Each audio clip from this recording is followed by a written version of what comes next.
colleagues well known to us, Guan Minfang, who will, in a brief amount of time left, outline the differences between the US and Chinese legal systems. This is a sort of a nutshell lesson, I guess. Bearing in mind that we have to wrap up at 4:15, there's no choice there, so please have your questions ready as soon as we can ask them. I was going to say that my time's up, maybe I should just sit down. No, go ahead. I'm going to stand up because I find it a little easier to talk, and also more importantly, I couldn't see the screen from there, so I probably should stand up so I can see what I'm talking about. I'm going to be very short. I purposely prepared a very short PowerPoint just to keep myself disciplined. But anyhow, just a word about myself. I grew up in China. I do I practice corporate law in the United States. And I do a lot of US-China cross-border transactions, helping both US companies doing business in China and Chinese companies coming this way. So that's enough about myself. So today, throughout the day, and I'm sure throughout your careers as well, you have all heard that Asia has a lot of opportunities. Everybody's looking at the emerging markets in Asia. And we've also heard that it's very challenging to do business in Asia, in China, where I'm most familiar with.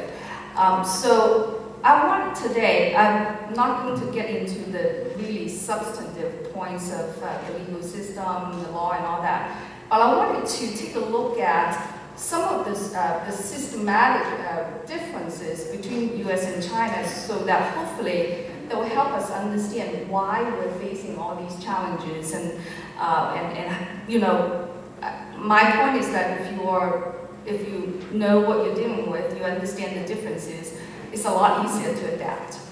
So, political system difference, I'm not getting into the political ideologies and all that, just talking about systems here.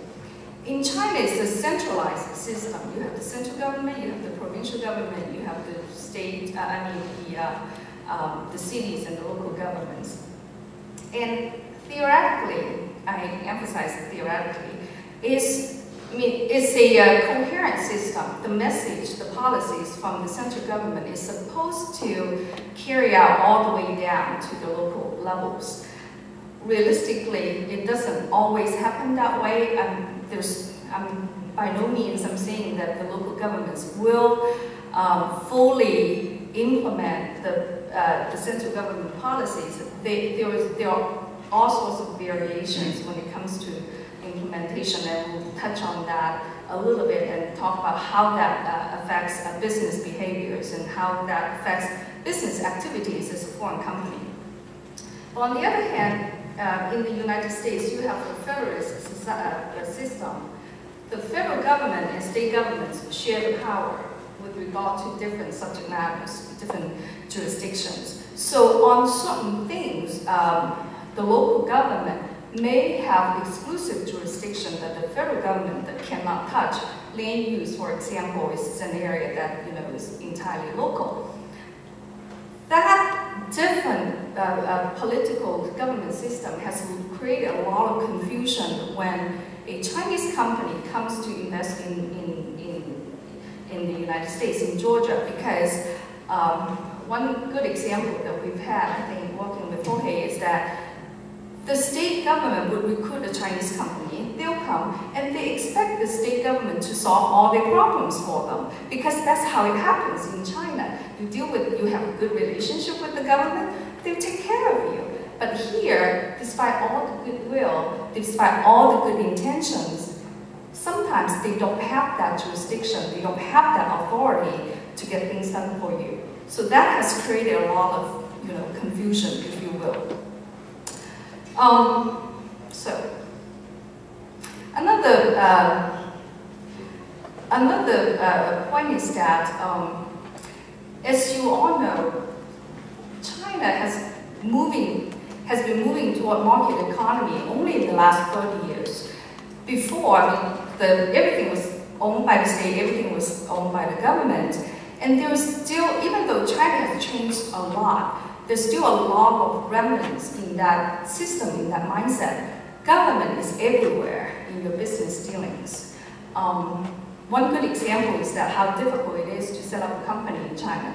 Why? Because every single step, a lot of things needs to be approved by the government. There's a lot more regulatory checkpoints than in the US. In the US, most of the time, the government leaves you alone as long as you don't do things to, violate the law. So that is a difference that too has caused a lot of confusion when you're doing business in the other system. For my US US clients, when I explain to them that it takes months to set up a company in China, they just can't believe it because they have business that needs to be done very shortly. I mean, if they have a purchase order coming in or if they have a contract coming in next month, they want to have a system in place to do it.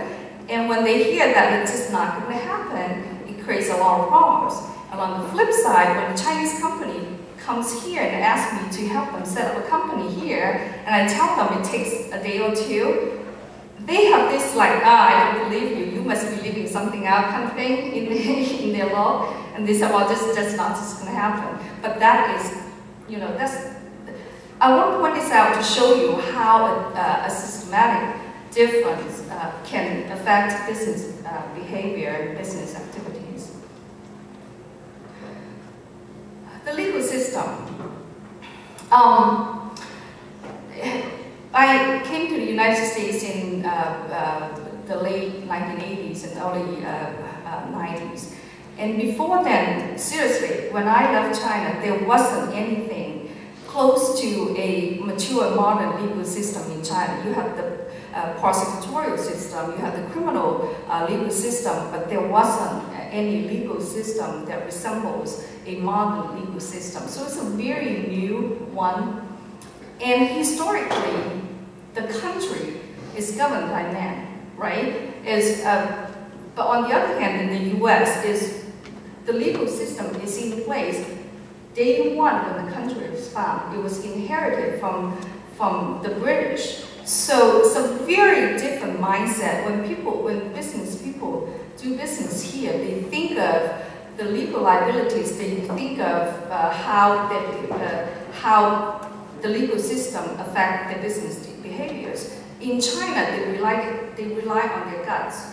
Everything Yanni was talking about relationship and trust and all that, they all apply to in China as well. So it's partly culture, it's also partly because how the system has evolved.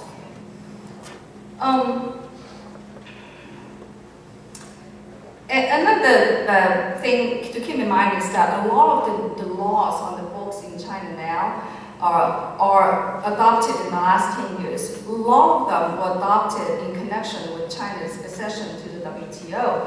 So the legal system hasn't had the time to interpret and understand what a particular provision means. So a lot of times when I advise clients about some issue in China, I'll tell them, I say, well, this is what the law says, but we don't know how courts are going to look at to interpret this if it's going to be challenged, right? So that's another challenge that we face in China.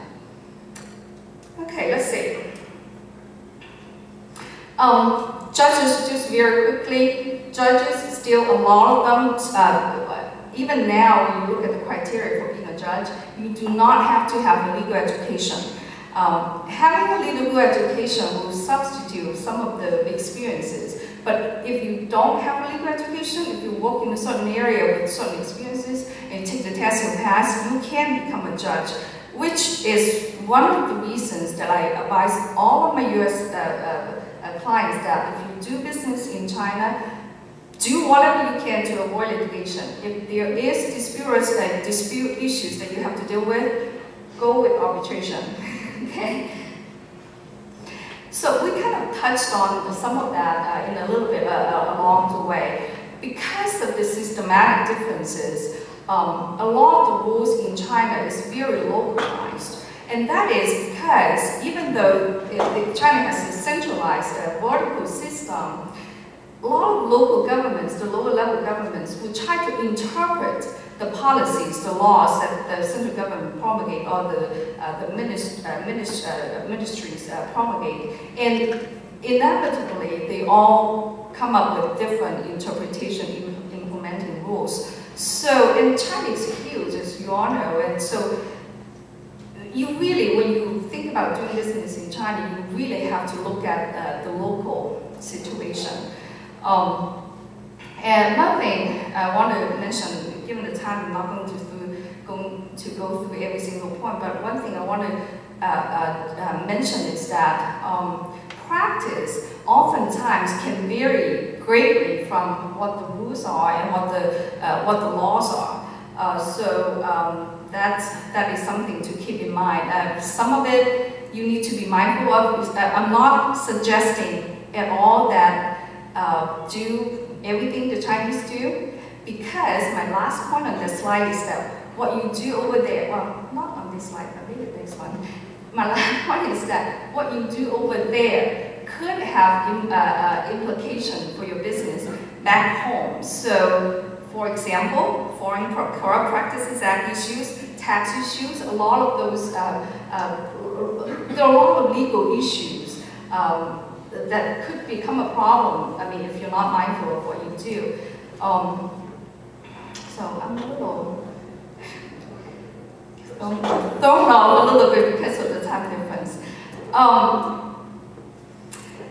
Because of the historical differences and also the systematic differences, the way people rely on the legal system to protect themselves is different. I mean, Chinese people don't really look at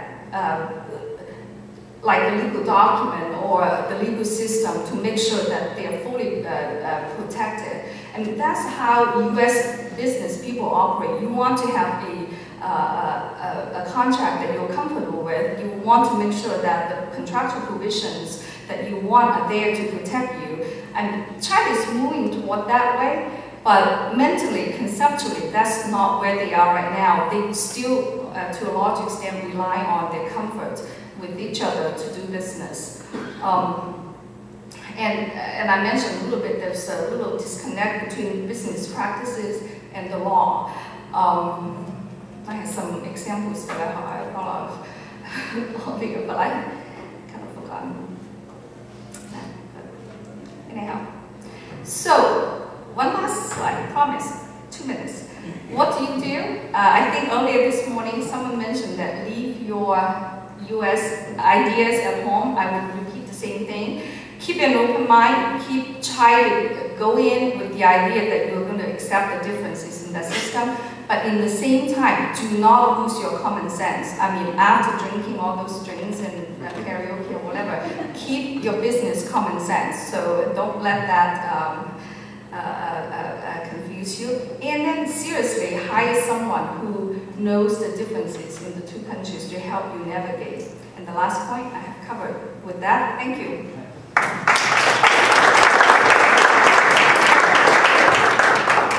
I ask you, ladies and gentlemen, where in the world can you, in an hour and 15 minutes, get an in-depth case study on joint venturing in the United States by a Korean company, a history